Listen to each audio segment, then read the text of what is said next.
Bismillahirrahmanirrahim. Assalamualaikum warahmatullahi wabarakatuh. Innal hamdalillah nahmaduhu wa nasta'inuhu wa nastaghfiruh wa na'udzu billahi min shururi anfusina wa min sayyiati a'malina may yahdihillahu fala mudhillalah wa may yudlilhu fala hadiyalah. Asyhadu an la ilaha illallah wahdahu la syarikalah wa asyhadu anna Muhammadan 'abduhu wa rasuluhu la nabiyya ba'dah. Allahumma shalli wa sallim ala hadzal nabiyil karim wa ala alihi wa ashabihi wa man tabi'ahum bi ihsanin ila yaumiddin. Wa qala Allah ta'ala fi kitabihil karim ya ayyuhallazina amanu taqullaha haqqa tuqatih wa la tamutunna illa wa antum muslimun. Ya al-haq adkhilna mudkhala sidqin wa akhrijna mukhraja sidqin wa ja'alna min ladunka sultanan nasira. Ja'al haqq wa zahaqal batil innal batila kana zahuqa. Rabbi shrah li sadri wa yassir li amri wa hlul 'uqdatam min lisani yafqahu qawli. Allahumma 'allimna ma yanfa'una wanfa'na bima 'allamtana wa zidna 'ilma wa arina al-haqqa haqqan warzuqna ittiba'ah wa arina al-batila batila warzuqna ijtinabah. Rabbana innana amanna faghfir lana dzunubana wa qina adzabannar. Amma ba'd. Alhamdulillah, segala puji dan syukur adalah milik Allah, Tuhan semesta alam yang telah menciptakan kita dari tidak ada menjadi ada, dan karena rahmat dari Allah Subhanahu wa taala kembali kita berjumpa di udara di gelombang 1044 AM iDream Radio Successful Muslim Family dalam program mengenal dan mencintai keluarga Nabi, di mana insyaallah kita akan membahas dan mengambil ibrah terkait dengan pribadi-pribadi, sosok-sosok, individu-individu yang dekat ya secara secara khusus ya dengan Rasulullah sallallahu alaihi wasallam, yaitu istri-istri beliau dan juga anak-anak beliau. Di mana mudah-mudahan ya kita bisa kemudian ya, mengambil pelajaran, mengambil uswah dari Rasulullah sallallahu alaihi wasallam, dari pribadi-pribadi yang dekat dengan Rasulullah ya, istri-istri beliau dan anak-anak beliau, sehingga kemudian kita menjadi pribadi muslim yang lebih baik dari hari ke hari. Karena memang masalah yang kita hadapi itu senantiasa bertambah ya, apalagi kalau berbicara rumah tangga. Tuntutan zaman ya, situasi dan kondisi ekonomi hari ini ya, bahkan tren-tren ya yang ada pada hari ini sedikit banyaknya juga mempengaruhi dinamika kehidupan kita sebagai seorang muslim di dalam rumah tangga kita. Dan bisa dipastikan ya, masalah itu akan selalu bertambah dalam kehidupan kita. Oleh karena itu, seiring dengan pertambahan masalah yang kita hadapi, maka ilmu, pengetahuan ya, cara bagaimana kita menghadapi masalah itu juga harus bertambah ya. Salah satunya adalah dengan kita coba mengkaji, memahami tentang bagaimana sosok-sosok ya, pribadi-pribadi yang saleh yang hidup di sisi Rasulullah sallallahu alaihi wasallam. Dan tidak lupa kita baca salawat dan salam. Allahumma shalli ala sayyidina Muhammad wa ala ali sayyidina Muhammad. Assalamualaikum ayuhan nabi wa rahmatullahi wabarakatuh. Semoga Allah terima salawat dan salam yang kita baca dan dilimpah curahkan kepada para nabi, para rasul, wabil khusus Rasulullah Muhammad sallallahu alaihi wasallam. Semoga kita termasuk ya orang yang ditakdirkan Allah akan berbahagia, bisa bertemu dengan Allah Subhanahu wa taala dalam keadaan sejahtera di yaumul mahsyar nanti.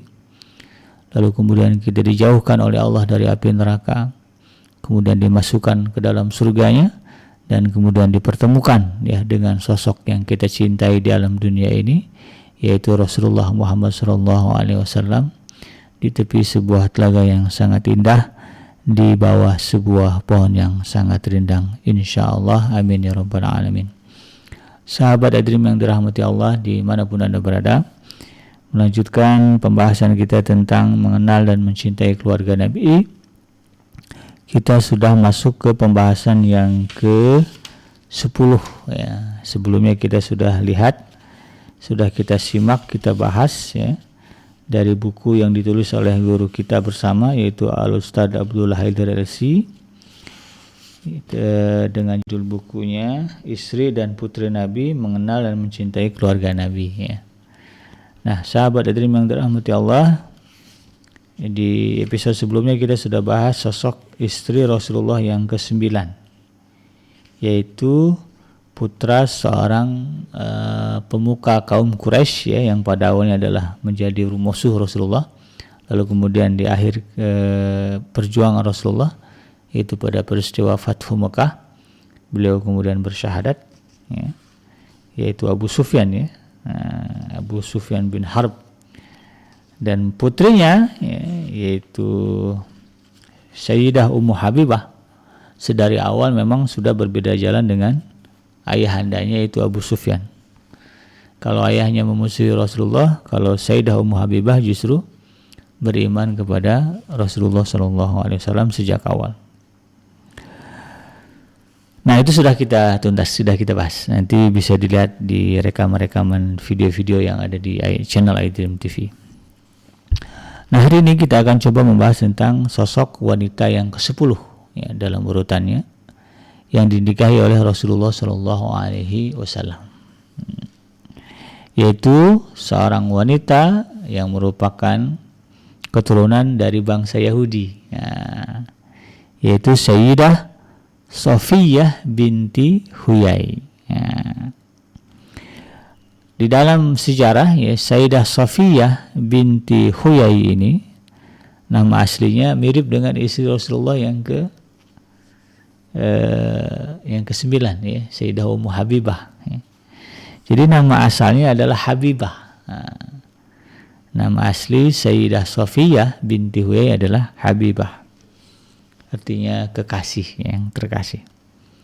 Namun kemudian ya, beliau lebih dikenal dengan nama Safiyah ya, karena merupakan pilihan Rasulullah SAW pada perang Bani Khaybar ya, di mana ayahnya adalah Huyai bin Akhtab bin Sa'ah bin Sa'ih ya, bin Sa'ih bin Taghlab bin Amr bin Nawir ya, yang merupakan pemimpin dari Bani Nawdir ya. Nah, beliau juga keturunan dari Lawai bin Ya'qub ya, masih ada silsilah dengan Nabi Allah Ya'qub alaihi salam ya. Dan satu garis keturunan dengan Nabi Allah Harun bin Imran ya. Jadi masih satu garis keturunan dengan Nabi Allah Harun bin Imran ya, yang merupakan asisten ya, bukan asisten ya, tetapi pendamping dari Nabi Allah Musa alaihi salam. Dan di dalam sejarah ya, Huyai bin Akhtab ini ya, atau ayahanda dari Sayyidah Safiyah ya, ini kemudian terbunuh dalam peristiwa perang Bani Quraidah. Nah, sahabat hadirin yang dirahmati Allah, sebelum menikah dengan Rasulullah SAW, Sayyidah Safiyah ini telah menikah 2 kali. Ya, jadi ini penegasan lagi ya, bahwa wanita yang dinikahi oleh Rasulullah SAW yang jumlahnya ada 13 itu, hanya 1 yang gadis, selebihnya itu adalah janda. Janda, ya, ada yang janda sekali, janda kedua gitu. Jadi Rasulullah SAW itu tidak mengedepankan hawa nafsu ya. Kalau bicaranya Rasulullah itu hypersex, sebagaimana nauzubillah ya, yang dituduhkan oleh orang-orang yang membenci Rasulullah SAW, ya tentu Rasulullah lebih memilih para gadis gitu ya. Tetapi kan tidak. Rasulullah justru lebih memilih para janda yang bahkan diantaranya beranak banyak ya, dan bahkan diantaranya kemudian usianya lebih sepuh ya, lebih senior dari Rasulullah SAW. Tetapi kemudian Rasulullah yang menikahinya dengan penuh ketulusan, begitu. Nah, jadi suami pertama dari Sayyidah Safiyah ya, radhiyallahu anha ini adalah namanya Salam bin Mishkam al-Quradi ya, ya. Salam bin Mishkam al-Quradi. Ya, kemudian beliau bercerai ya, cerai hidup gitu ya, Setelah itu ia menikah lagi dengan seorang penyair Yahudi yang bernama Kinanah bin Ar-Rabi' An-Nadhiri. Nah, ini suami keduanya ya.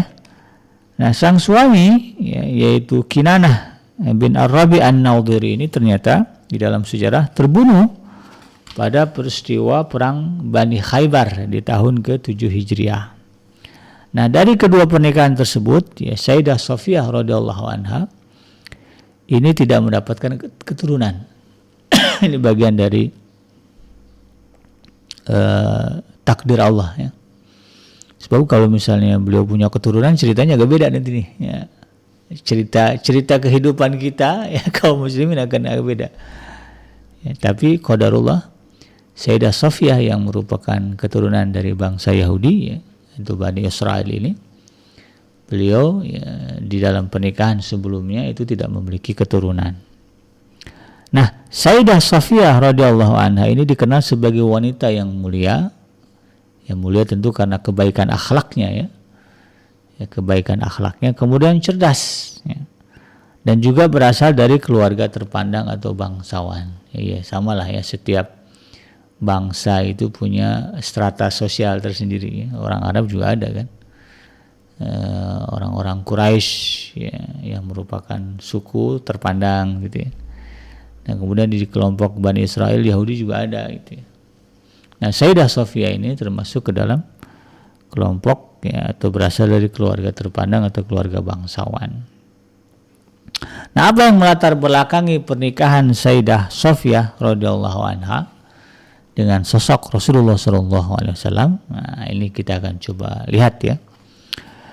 Nah, pernikahan dengan Rasulullah SAW yang terjadi pada diri Sayyidah Safiyah ya, binti Huyai ini tidak terpisahkan dari peristiwa perang Bani Khaybar ya, yaitu perang yang terjadi pada tahun ke-7 Hijriah ya. Kita tahu bahwa kota Madinah ini sebelum didatangi oleh Rasulullah SAW itu sudah berada di dalam cengkraman orang-orang Yahudi. Jadi ada kelompok-kelompok orang-orang Yahudi, ada Bani Khaybar, Bani Nadir, Bani Quraidah ya. Mereka itu bikin perkampungan di kota Madinah itu, dan perkampungan mereka itu ya megah ya, karena memang dikelilingi benteng. Jadi kalau orang dulu tuh untuk menjaga keselamatan kelompok ya, komunitasnya kan satu kampung itu saudara semua itu, makanya disebutnya Bani ya, anak-anak laki-laki gitu, keturunan mereka semua. Nah, itu bikin benteng mengelilingi kampung ya. Sehingga relatif mereka lebih bisa survive ya ketika ada serangan-serangan. Nah, itu yang terjadi, bahwa orang-orang Yahudi ini ya, sebelum kedatangan Rasulullah SAW itu banyak diriwayatkan menindas penduduk asli Madinah ya, yang kita sebut dengan kaum Ansor ya. Terutama dari sisi penguasaan lahan. Ini penyakit orang Yahudi dari dulu itu ya, suka menguasai lahan orang dengan cara yang batil ya. Di mana strategi mereka untuk menguasai lahan dari penduduk Madinah ketika itu adalah dengan praktek riba. Ini sahabat Dream harus paham ya, bahwa praktek riba yang hari ini ya, terjadi, ini bagian dari cara berekonomi orang Yahudi ya, gitu ya. Jadi kita harus paham, mereka itu melakukan praktek riba ya, untuk kemudian menyusahkan penduduk kota Madinah ya, warga Madinah, warga asli ya, pribumi begitu, untuk kemudian menguasai tanah-tanah mereka, perkebunan mereka. Ya, kalau riba kan sistemnya begitu ya, nggak bisa bayar, kemudian naik bunganya. Gitu. Ya, kalau minjem ada bunganya akan naik ya, seiring dengan keterlambatan membayar, sehingga pada akhirnya ya, karena udah nggak bisa bayar ya tanahnya disita gitu.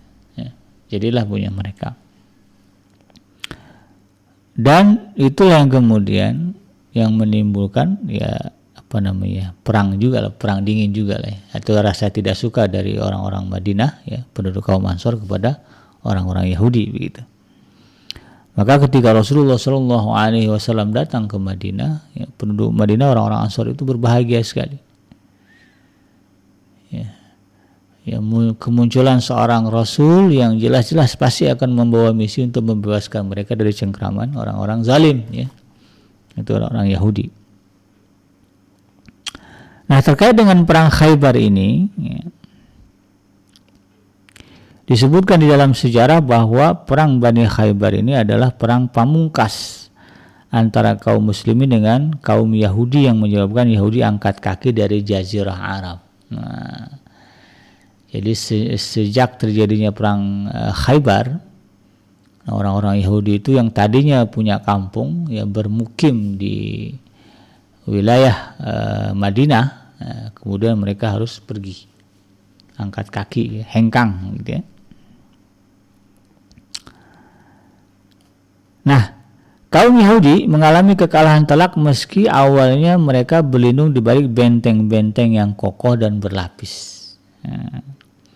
Bahkan banyak tentara mereka yang tewas, sedangkan yang masih hidup pada akhirnya kemudian menyerah dan bersedia pergi atau meninggalkan kampung mereka yang ada di Madinah.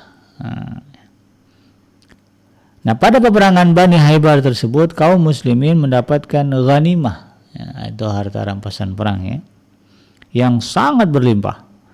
Dan selain itu kaum muslimin juga menawan anak-anak dan juga kaum wanitanya bangsa Yahudi atau suku Bani Khaybar. Nah, di antara tawanan-tawanan tersebut terdapatlah sosok Sayyidah Safiyah binti Huyai, putri tokoh Yahudi Bani Nadir, yang merupakan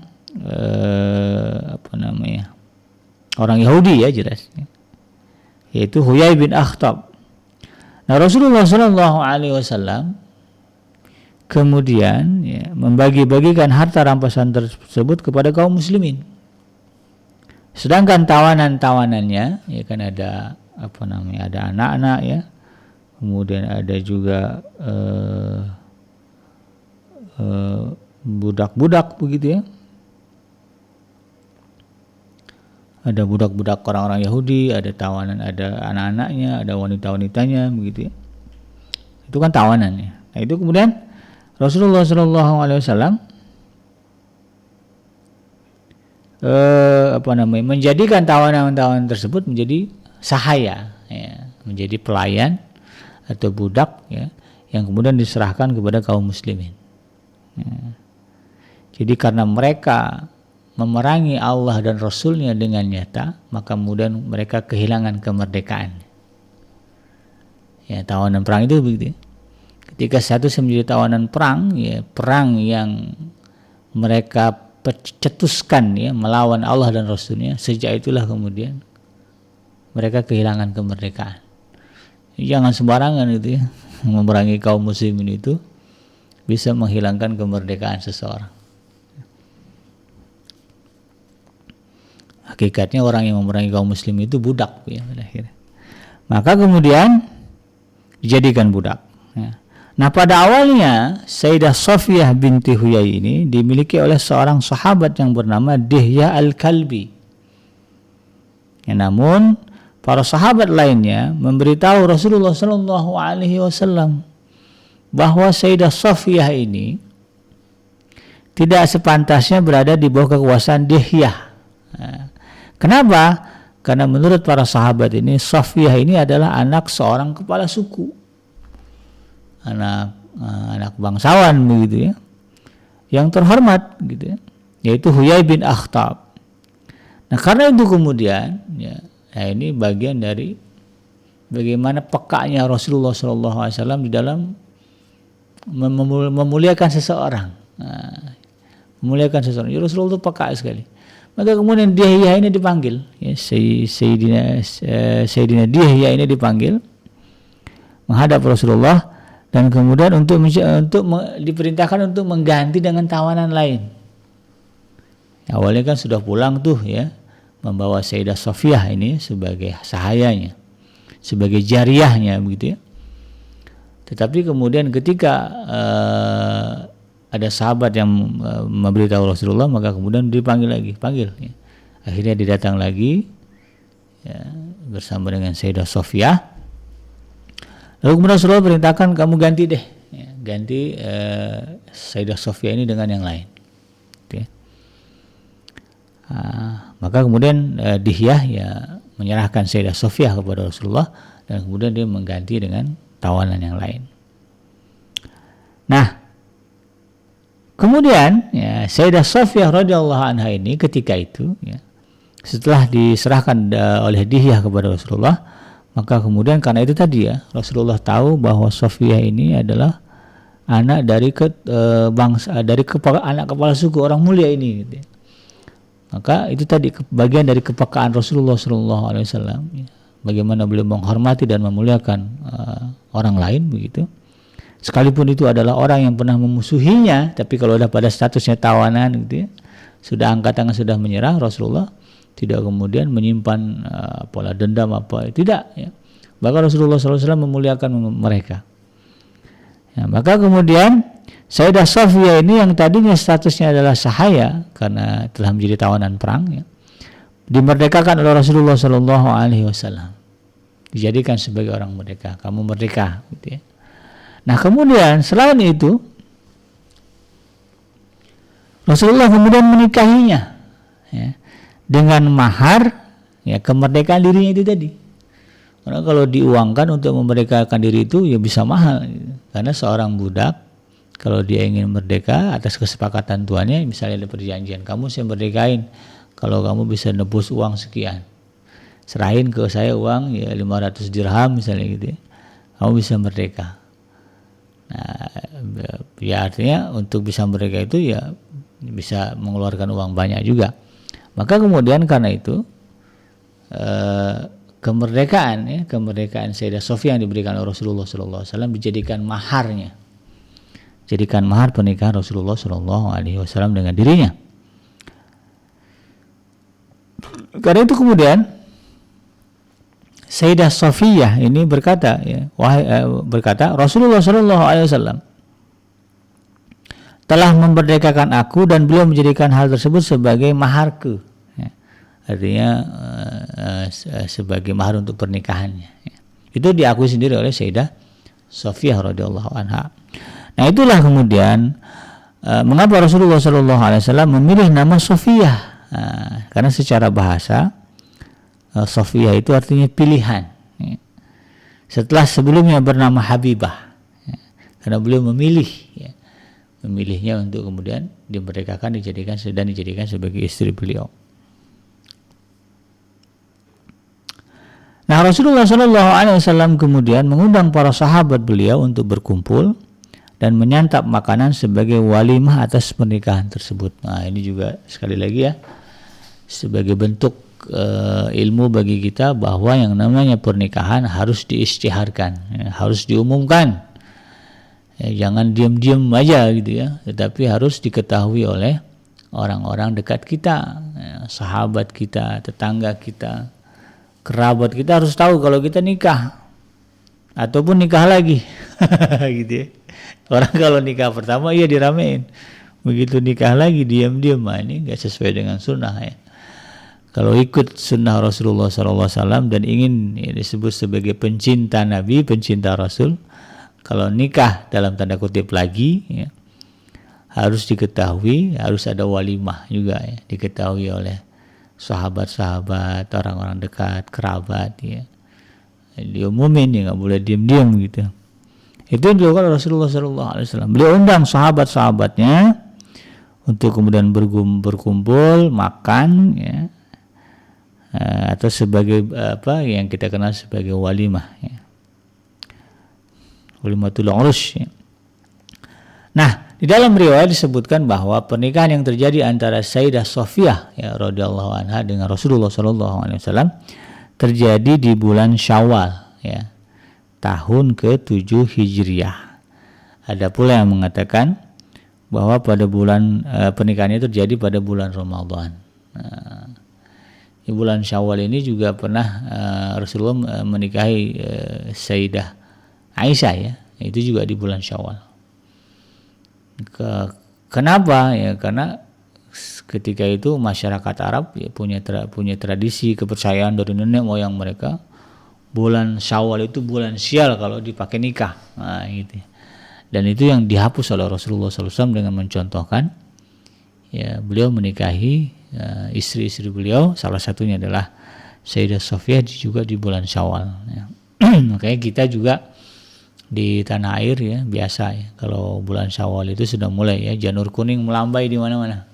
Kalau di Jakarta ini ya sudah sebulan saum gitu ya, maka kemudian ya yang sudah tunangan yaitu ada khitbah nikah di bulan sebelum bulan Ramadan ya, di bulan Syaban atau Rajab misalnya, sepakat nikah di bulan Syawal ya.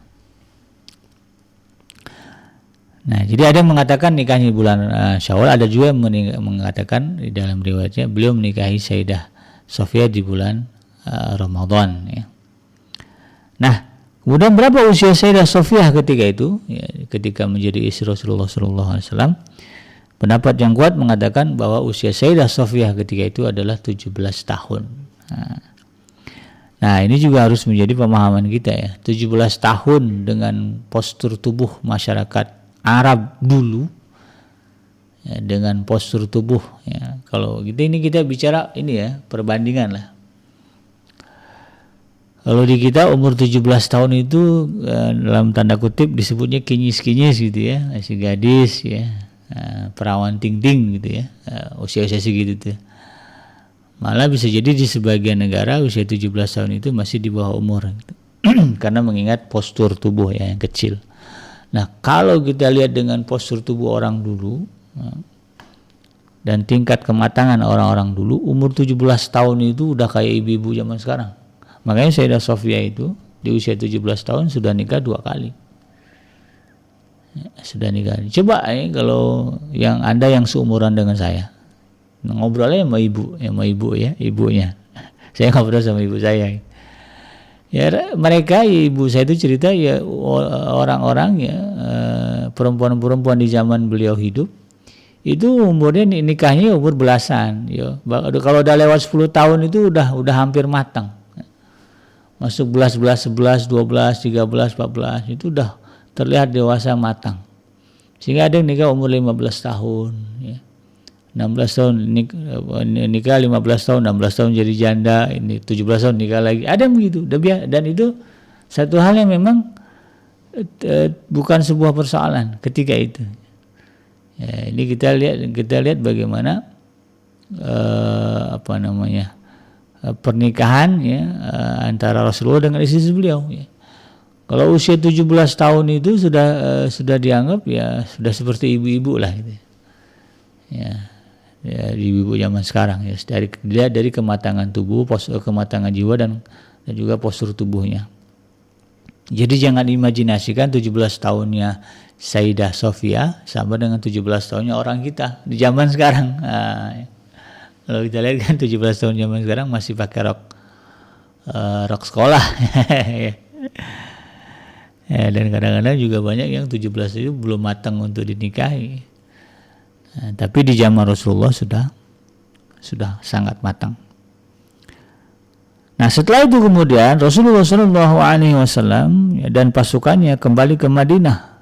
Ya, setelah beliau menikahi Sayyidah Sofiyah, kemudian beliau kembali ke Madinah dan kemudian menutupi kain tubuh Sayyidah Sofiyah ini dengan abaya. Abaya itu baju panjang itu gamis lah ya, baju panjang bangsa Arab ya. Nah, ke tubuh Sayyidah Sofiyah. Lalu kemudian beliau duduk di depan, jadi begitu menjaga ya, kehormatan dan kemuliaan serta aurat istri ya. Jadi ini kadang-kadang kalau ada suami-suami yang justru bangga kalau aurat istrinya terlihat di depan umum, wah ini jauh dari sunnah Rasulullah SAW. Kalau kita ikut ingin disebut sebagai pencinta Rasul, ya, ingin disebut sebagai orang yang mengikuti sunnah Rasul, salah satunya adalah kalau dia suami ya pastikan ya kalau jalan bareng ya, aurat istri itu terjaga, tertutup. Jangan justru diumbar, malah bangga ya kalau istrinya pakai pakaian yang auratnya kelihatan, ya, rambutnya terurai. Kemudian betis, bahkan nauzubillah ada yang pahanya juga terurai. Jangan bangga itu, harusnya sedih. Ya.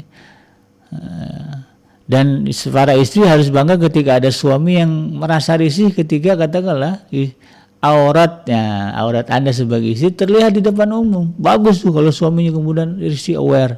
Dia komentarin kerudung, ya, dia komentarin bentuk baju, misalnya bilang, Adinda kalau keluar jangan pakai baju yang ketat. Nah, Adinda kakanda nggak suka dengan kerudung ini, gitu. Kenapa? Tembus pandang. Kalau ada suami yang begitu, syukuri itu. Di suami yang saleh yang mengikuti sunnah Rasulullah SAW karena kepeduliannya terhadap aurat istrinya. Jangan kemudian malah dikomentar, abang ini kayak gini aja dikomentarin, ya. Abang kayak gini aja saya jadi, itu salah. Ya. Justru harus disyukuri. Karena Rasulullah SAW juga begitu. Beliau sampai menutupkan ya, menyelubungi abaya ke tubuh Sayyidah Sofiyah ya, radhiyallahu anha. Lalu kemudian beliau duduk di depan untanya dengan menegakkan lututnya. Sofiyah pun kemudian lalu menjejakkan kakinya di atas paha Rasulullah. Wah, ini romantis. Jadi duduknya di depan duduk di depan untanya ya. Nah, untuk naik ke untanya sebelum Sayyidah Sofiyah naik ke unta itu Rasulullah sallallahu alaihi wasallam nyodorin pahanya. Wah, ini kalau difilmkan luar biasa. Romantisme ya. Rasulullah itu romantisnya. Pahanya dijulurkan kemudian diinjak oleh Sayyidah Sofiyah untuk naik ke atas unta. Kalau Rasulullah nggak romantis disuruh aja orang sini kamu duduk situ ya, terus suruh jongkok gitu, punggungnya diinjak gitu, karena enggak. Tapi Rasulullah sendiri kemudian menyetorkan pahanya untuk kemudian diinjak oleh istri beliau.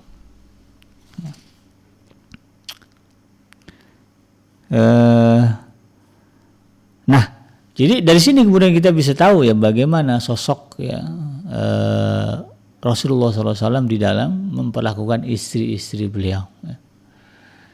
Jadi Rasulullah SAW begitu care ya, terhadap istri-istri beliau, tidak hanya care dalam urusan agama, tetapi juga dalam urusan fisiknya, ya, urusan keselamatannya semuanya ya, dipikirkan oleh Rasulullah SAW, dijaga begitu dengan sebaik-baiknya. Dan itulah yang kemudian membuat mengapa Rasulullah itu menjadi sosok suami yang sangat dicintai oleh istri-istri beliau. Saking dicintainya, ya, dalam tanda kutip muncul persaingan. Sebagaimana yang kita sudah ceritakan ya, dinamika kehidupan ya, rumah tangga Rasulullah dengan istri-istri beliau ya, dengan Sayyidah Aisyah, dengan Sayyidah Zainab ya. Itu kan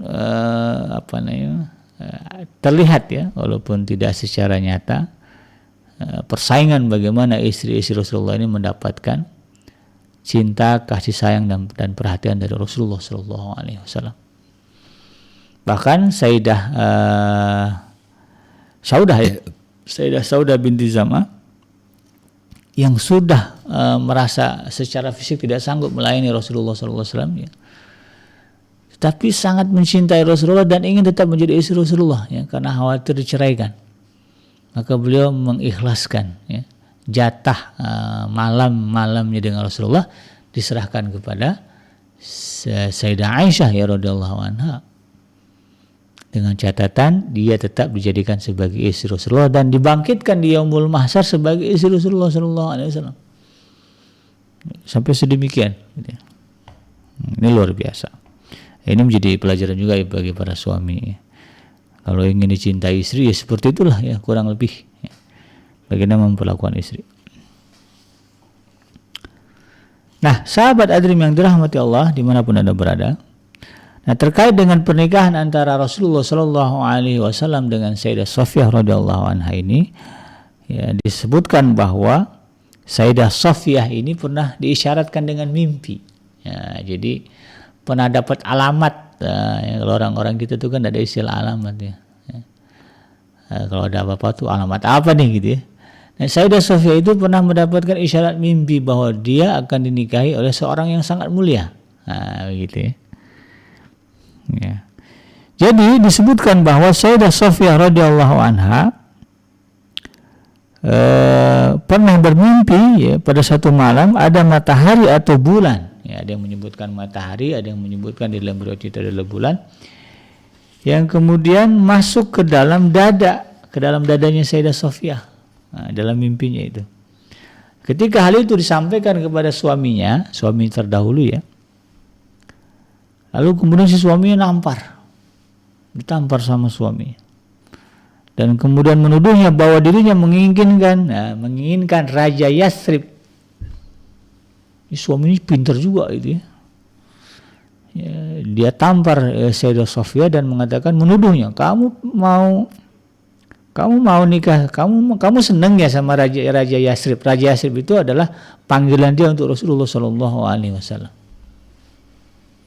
Jadi siapa si suami yang lama ini langsung nangkep isyarat mimpi itu. Nah, itu kan. Lalu kemudian bekas-bekas memar membiru ya, akibat pukulan si suaminya itu ya, itu masih tampak ya di sekitar matanya ketika Rasulullah Shallallahu Alaihi Wasallam menikahi Sayyidah Safiyah. Berarti kencang namparnya, karena memang orang Yahudi itu begitu benci dengan Rasulullah Shallallahu Alaihi Wasallam. Yang ketiga itu, saking bencinya dengar istrinya mimpi, padahal kan belum tentu juga itu, tapi ya begitulah. Dia dituduh ya, kamu tuh seneng ya, kamu diam-diam kamu cinta ya sama Raja Yathrib, dipukul gitu ya, sampai matanya kemudian agak biru ya, memar biru. Dan itu masih terlihat ketika Rasulullah menikahi Sayyidah Safiyah binti Huyai. Maka ketika beliau bertanya tentang memar tersebut, nah, jadi ketika ya itulah ya, Rasulullah itu care banget ya, dilihatnya ada memarnya. Kenapa ada memar? Siapa yang buat zalim gitu kan? Kalau memang itu perlakuan orang yang masih ada, ya kita tuntut ya, kada ada kisos begitu ya. Kalau memang itu sebuah kezaliman. Lalu kemudian Sayyidah Safiyah menceritakan ya, bahwa dia pernah bermimpi, kemudian karena mimpi itu suaminya ya, yang sudah mati itu ya, itu memukul dia. Nah, sahabat hadirin yang dirahmati Allah ya, di dalam pernikahan Sayyidah Safiyah radhiyallahu anha dengan Rasulullah sallallahu alaihi wasallam ini ada terselip sebuah insiden ya, atau sebuah peristiwa yang kemudian cukup mengkhawatirkan kaum muslimin terkait dengan kondisi Rasulullah sallallahu alaihi wasallam. Apa itu? Jadi diriwayatkan setelah perang Khaybar terjadi, ada seorang wanita Yahudi yang bernama Zainab binti Al-Harith. Ya, nama orang Yahudi ini keren juga ya, Zainab binti Al-Harith, orang Yahudi ya. Istri dari Salam bin Mishkam. Ya, jadi wanita ini ya, Zainab binti Al-Harith ini berniat ingin meracuni Rasulullah SAW melalui hidangan daging yang dia berikan kepada Rasulullah. Nah, diriwayatkan bahwa setelah kaum Yahudi menyerah pada perang Khaybar, suasana kemudian dianggap telah aman. Kemudian seorang wanita datang menemui Rasulullah SAW dengan membawa ya sepotong daging kambing yang dimasaknya untuk dimakan oleh Rasulullah SAW. Sebelumnya, ya, si wanita ini telah bertanya kepada sahabat-sahabat Rasulullah SAW ya, tentang bagian mana dari tubuh kambing itu yang disukai, ya paling disukai oleh Rasulullah. Jadi pengen tahu kalau dari kambing bagian mana yang paling disenangi Rasulullah. Dan Rasulullah itu senang dengan yang paling disukai Rasulullah paha kambing. Ya. Nah, kemudian setelah tahu itu, nah ia pun kemudian membubuhi racun pada paha kambing yang sudah dia masak itu. Ya. Dan ketika itu Rasulullah Shallallahu Alaihi Wasallam sedang bersama dengan seorang sahabat yang bernama Bishr bin Bara. Ya. Nah, beliau kemudian menyantap daging itu, ya, bagian paha itu, ya, bagian ya, dari si pemberian Zainab binti Al Haris ini. Nah, sedangkan bagian lainnya beliau berikan kepada sahabatnya itu Bishr bin Bara. Ya.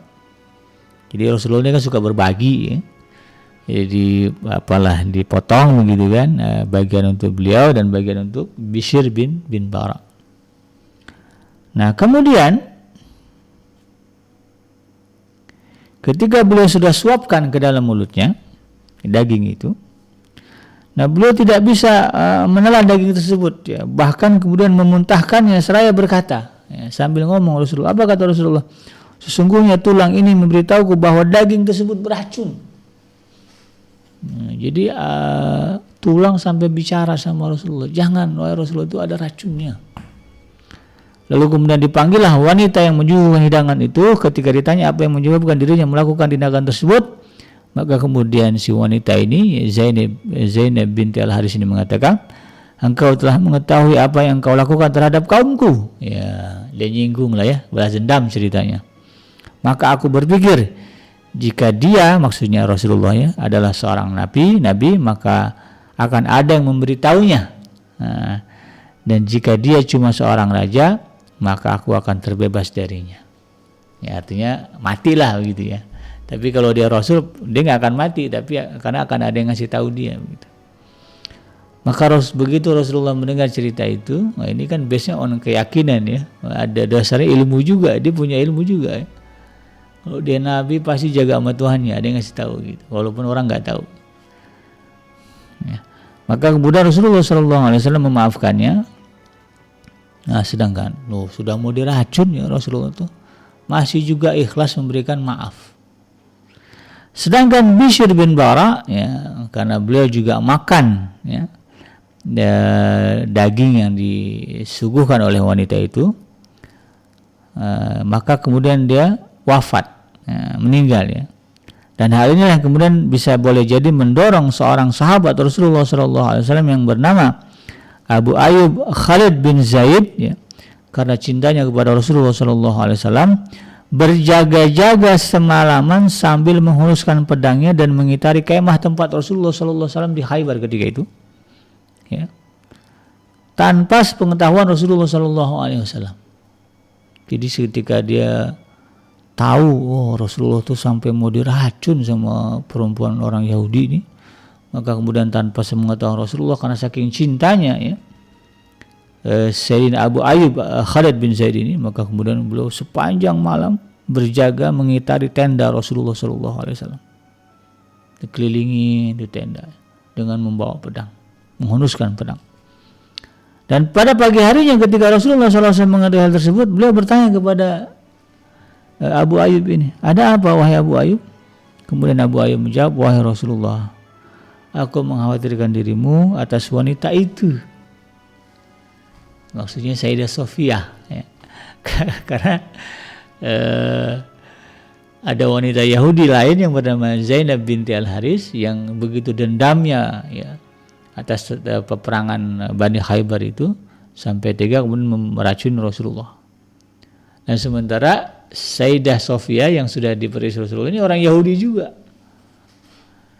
Jadi Abu Ayyub sampai khawatir, aduh jangan-jangan gitu, ya, ini perempuan juga sama tipikalnya gitu, mau balas dendam juga, apalagi kan ayahnya, ya, mati gitu kan, suaminya juga mati. Nah, sebab engkau telah membunuh ayahnya, telah membunuh suaminya, dan telah membunuh kaumnya, sedangkan dia sendiri baru saja meninggalkan kekufurannya. Karena itu aku kemudian mengkhawatirkanmu, wahai Rasulullah SAW. Dan mendengar jawaban tersebut, Rasulullah kemudian mendoakannya dengan berkata, ya Allah, peliharalah Abu Ayyub sebagaimana dia telah menjagaku semalaman. Masya Allah. Kalaulah kita hidup di zaman itu, ya, dan jadi Abu Ayyub Khalid bin Zaid, tentu kita akan menjadi orang yang sangat berbahagia. Ada juga riwayat yang mengatakan Nabi berdoa, semoga Allah merahmatimu wahai Abu Ayyub, ya, rahmatullah alaika ya Abu Ayyub. Maka dari sini kemudian ya kita bisa lihat bagaimana kecintaan ya para sahabat Rasulullah SAW kepada Rasulullah SAW, dan juga kita bisa melihat bagaimana kesalehan dari Sayyidah Sofiyah. Ya, meskipun beliau sudah mengalami ya gitu tadi ya, ayahnya mati dalam peperangan, kemudian dia suami juga mati dalam peperangan itu, dan kemudian beliau menjadi tawanan perang, lalu kemudian justru dinikahi oleh orang yang dianggap sebagai musuh kaumnya gitu ya. Tetapi karena dilihatnya kebaikan Rasulullah SAW dan kebenaran yang ada pada diri Rasulullah SAW, maka kemudian Sayyidah Sofiyah ya totalitas ya meninggalkan segala kebencian yang ada di dalam dadanya, berubah menjadi sebuah kecintaan kepada Rasulullah SAW ya.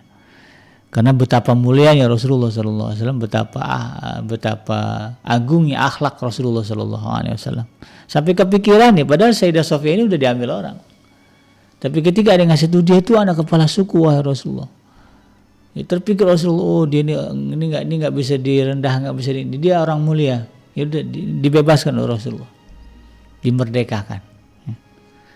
Luar biasa. Dan sebagai hadiah ya, sebagai ungkapan penghormatannya juga, maka kemudian Rasulullah menikahinya dan mengangkatnya sebagai istrinya, ya, menjadikannya sebagai istrinya. Demikian sahabat hadirin yang dirahmati Allah, mudah-mudahan bermanfaat ya. Yang benar datangnya dari Allah Subhanahu wa taala, dan yang salah itu semata-mata lahir dari kealfaan dan kehilapan saya pribadi. Saya Bikenji pamit undur dari ruang dengar Anda. Subhanaka Allahumma rabbana wa bihamdika asyhadu an la ilaha illa anta astaghfiruka wa atubu ilaik. Walhamdulillahirabbil alamin. Wassalamualaikum warahmatullahi wabarakatuh.